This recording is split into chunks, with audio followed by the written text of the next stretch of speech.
Welcome to Connecting the Community podcast. I am your host, Marge Andre. I will be connecting you to people, organizations, and events that create community. I am creating this podcast in Richmond Hill, an eclectic and very culturally diverse community with lots of trees and streams and interesting people, just up the hill from Toronto.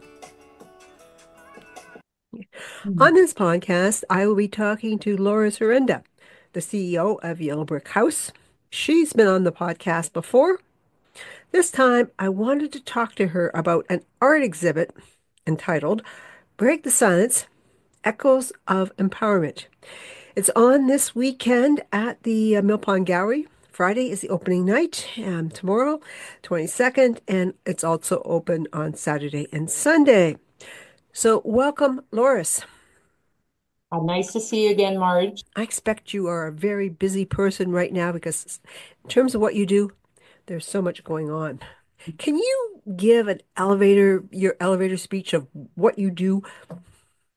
Oh, absolutely. So since 1978, Yellow Brick House has been providing life-saving services and prevention programs to meet the diverse needs of individuals, families, and communities impacted by violence. So specifically, we work with abused women and children in New York region. Hmm. On any given year, we work with over 5,300 abused women and children through an array of our services, such as our 24/7 crisis support line, our two emergency shelters offering 41 beds and 10 cribs, and of course, our extensive community counseling and support services, which include individual counseling for women and children, group support, family court support, immigration coordination, and mental health counseling. And these services are provided not only to the women and children staying in our shelters, but also to the women and children who are in the community.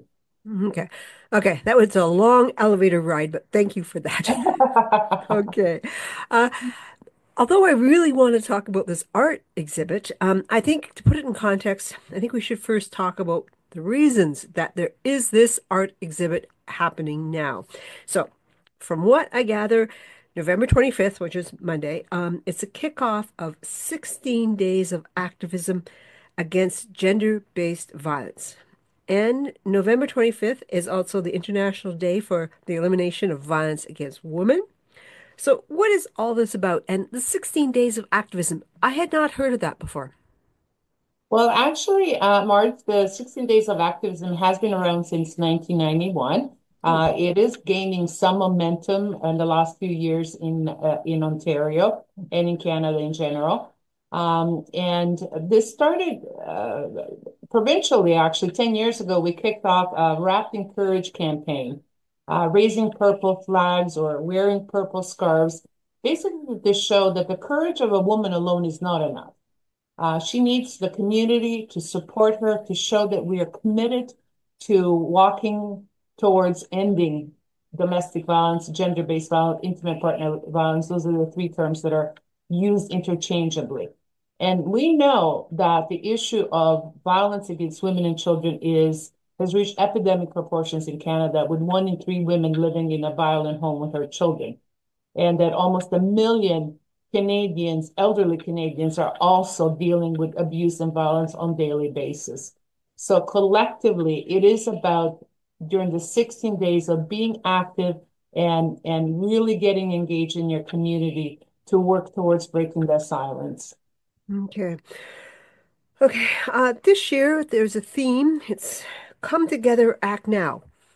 Can you elaborate on that?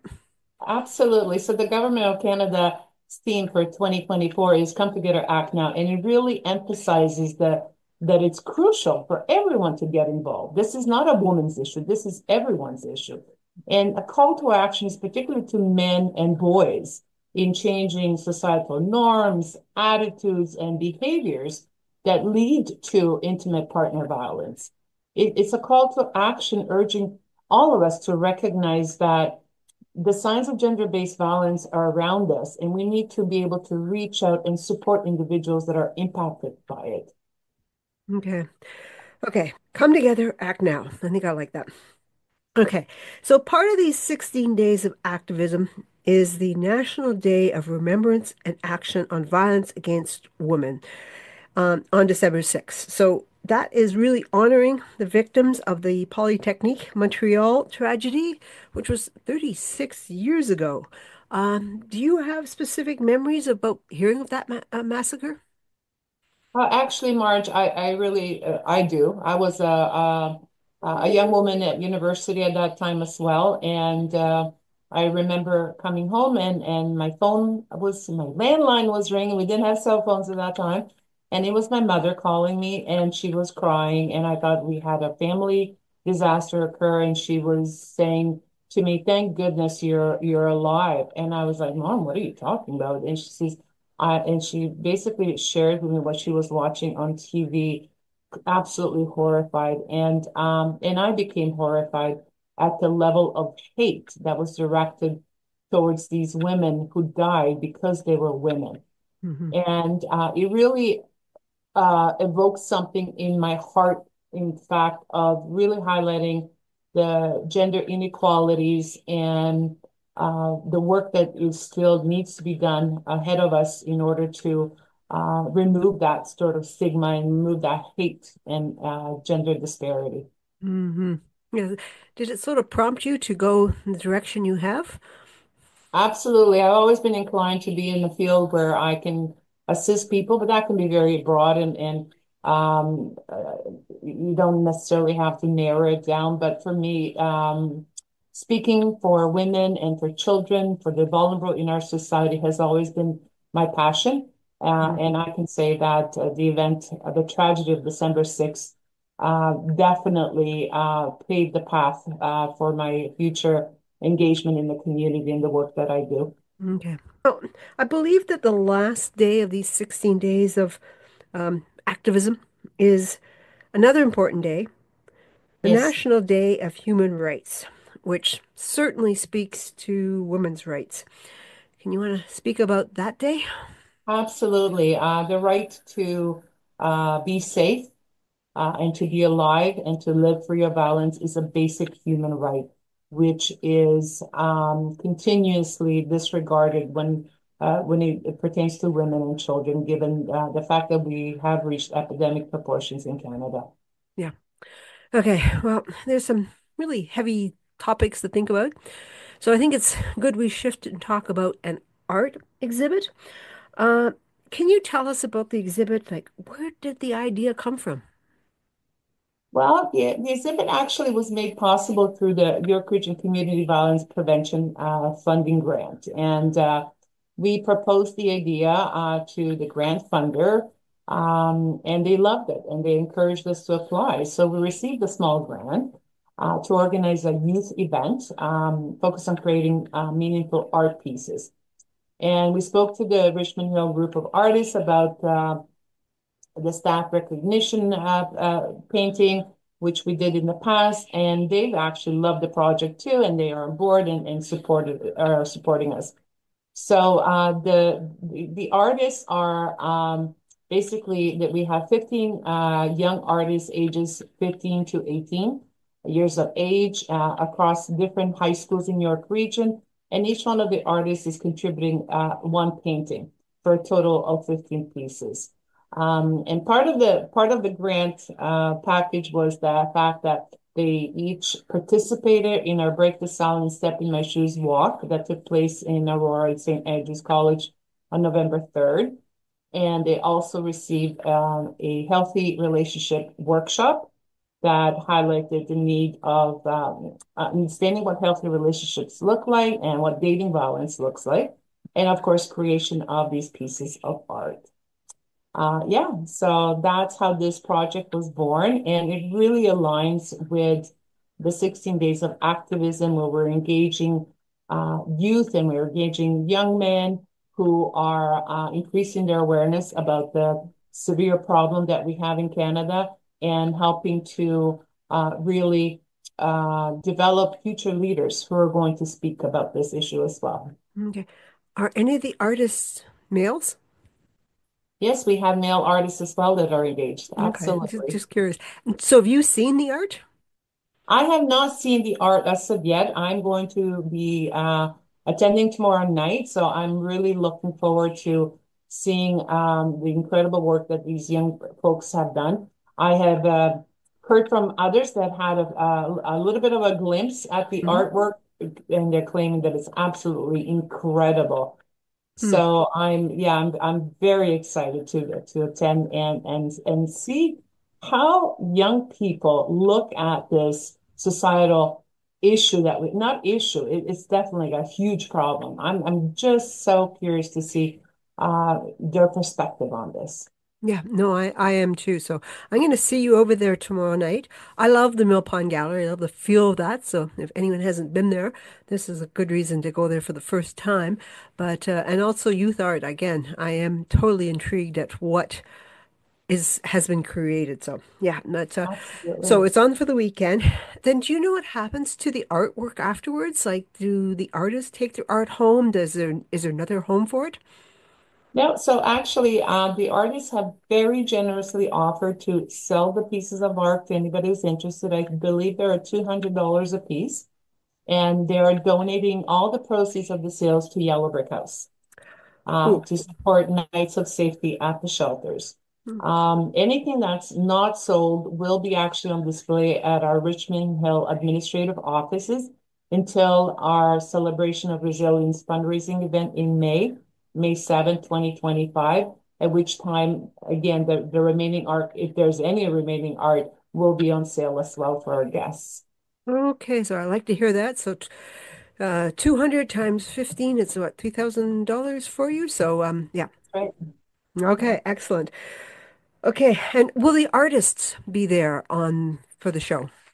We actually have two young artists that are going to be attending the opening ceremony tomorrow evening, and the rest will be coming through the weekend between 11 a.m. and 5 p.m. when the artwork will be on exhibit. So absolutely, they are going to be coming, and they should be feeling really proud of what they achieved. Yeah, very much.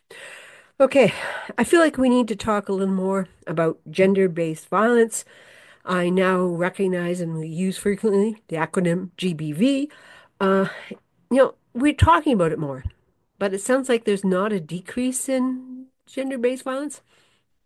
Unfortunately, there hasn't been a decrease. I think that even though we are talking about gender-based violence a little bit more openly now, and having public events where this issue is highlighted, I would say that these activities have really been um, coming together in the last few years, and it takes an investment of time over years before we actually see a shift in the statistics and the trend. So it's about shifting societal norms. And if we don't have an investment in our education system, where healthy relationship and dating violence are part of that educational component, we often then get to the point where we're seeing families when once they've already been impacted by violence. So we have to invest in that initial stages from a young age on about it's all about education, and Hmm. not just the youth, but educating our community at large. What they can do as employers with their female employees, what they can do as employers with the male employees, educating about workplace harassment and workplace violence and relationships and what is the respectful treatment. So those investments are at the initial stage, I think. We need funding for that. We need investment by our federal and provincial and municipal governments to start seeing those changes. And I do believe that we will see that shift, but it's generationally based. Yeah. So, right, it'll take at least 1 or 2 generations before we reach a point where we'll say we don't need all the shelter beds. We can actually start shutting some down. Okay, that is your goal, and yeah, it's sort of a sobering thought that it's going to take a long time, but I definitely understand that. And just thinking about sports teams, is that something that you're t considered addressing too, for having talking about gender-based violence? It's an excellent question, Marge. We've just embarked on a partnership with a couple of the service providers in York region, and it is through a grant that's specifically It's coaching boys into men. And what this public education program will entail once we hit the ground running next year, we'll be working with coaches in secondary schools who are coaching young men in the sports. And it is an evidence-based prevention program that is going to actually help us reach that stage of shifting societal norms a lot sooner. So if we see that investment all across the schools, I think that in a very relatively short time, we will be able to get some incredible progress in that area. So Yeah. we are currently talking to the school board. We presented the program to them. They're very interested. We are also having a researcher involved because we want to be able to measure the success of this intervention. So yeah, I'm hoping that within the next year, when we talk about this issue again, I can present some actual statistical proof that what has been achieved and what are the changes that we're actually being successful in measuring. Okay, no, that is very good to good to hear. And I also was wondering if there's any pushback from the school boards, but it seems like they really are embracing this whole movement as well. So very glad to hear Absolutely. that. So, I'm really wondering what is it gonna take to have this gender-based violence to be decreased? But you're talking about a long process to change societal norms, and I'm sure it's not going to be a straight line to get there.